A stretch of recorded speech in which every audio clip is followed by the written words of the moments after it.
Hi అండి, welcome back to my channel. ఈరోజు వచ్చేసి కందనకాయలు ఎలా చేసుకోవాలో నేను చూపిస్తానండి. కందనకాయల కర్రీ చాలా అంటే చాలా బాగుంటుంది.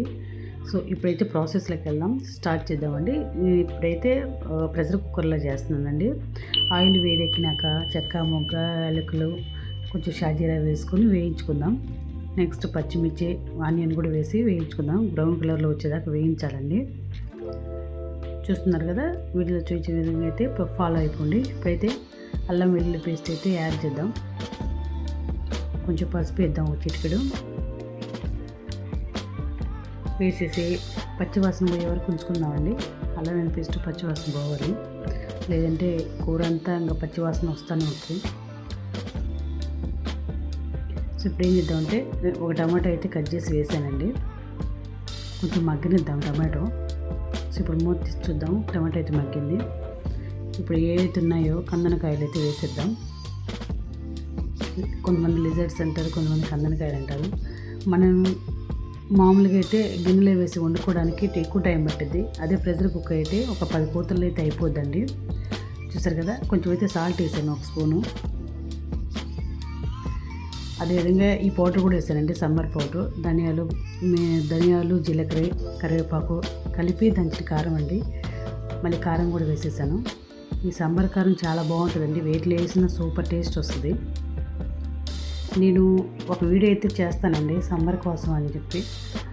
సమ్మర్ కారం వేరే వాళ్ళు కూడా అడిగారండి, సమ్మర్ కారం ఎలా ప్రిపేర్ చేస్తారో ఒకసారి చూపించు పద్మ అని చెప్పి అడిగారు.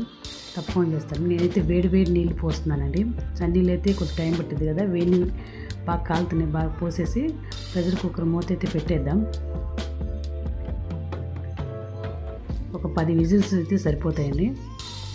ఇప్పుడు నేను వేరే పని చేసుకుంటాను. చూస్తున్నారు కదా, 10 విజిల్స్ రావాలండి. కందనకాయలు చాలా స్ట్రాంగ్గా గట్టిగా ఉంటాయండి. సో అవి ఉడికేసరికి టైం పడుతుంది కదా. విజిల్స్ అయిపోయినా కూడా కాసేపు పక్కన పెట్టేసి ఆవిరంతా పోయి వేడి దిగిన తర్వాత దాకా ఉంచుకుందామండి. ఈ కందనకాయలు వేడికి బాడీ వెయిట్ లాస్ కూడా అవుతారండి, హెల్త్కి చాలా మంచిది. బాడీలో ఉన్న కొవ్వును కూడా కరిగిచ్చేస్తాయి కందనకాయలు. ఇప్పుడైతే చూసారు కదా, అయిపోయింది, తీసేసాను. చూసారు కదా ఎంత చక్కగా బాగా ఉడికిందో. మనకి ఈ కందనకాయలు అరగడం కూడా తక్కువ అండి, త్వరగా అరగవు కందనకాయలు అనేవి, టైం తీసుకుంటాయి. అందుకే కొలెస్ట్రాల్ కరిగించుకుంటాయి. సో ఇప్పుడైతే ఏం చేద్దామంటే కొంచెం అయితే గరం మసాలా వేసాను, ఒక స్పూను చికెన్ మసాలా వేసాను.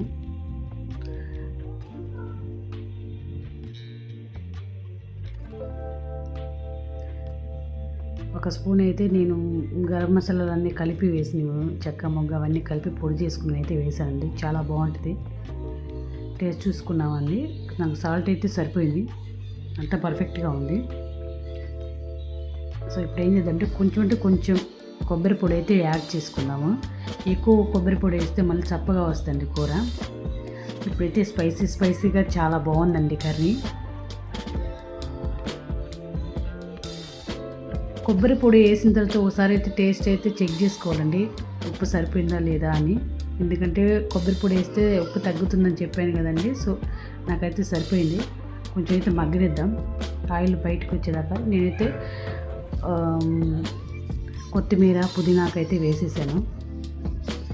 బాగుంటుందండి, చాలా టేస్టీగా ఉంటుంది. కొంచెం కస్తూరి మెతి అయితే నలిపేసి వేస్తున్నాను. సూపర్ టేస్ట్ వస్తుంది దీనికి. కర్రీ రైస్లోకైనా, చపాతీలోకైనా, పరోటాలోకైనా చాలా అంటే చాలా బాగుంటుంది. నేను ఈ కందనకాయలు జస్ట్ 350 గ్రామ్స్ అయితే తెచ్చాను. చాలా బాగుంటాయి. మీకు ఎలా కుదిరిందో నాతో షేర్ చేసుకోండి, మీ ఫీడ్బ్యాక్ నాకు ఇవ్వండి, ఓకేనా. చాలా అంటే చాలా బాగుంటుందండి. Thank you for watching. మీకు ఎలా కుదిరిందో నా కామెంట్స్ రూపంలో తెలిపండి. థ్యాంక్ యూ అండి.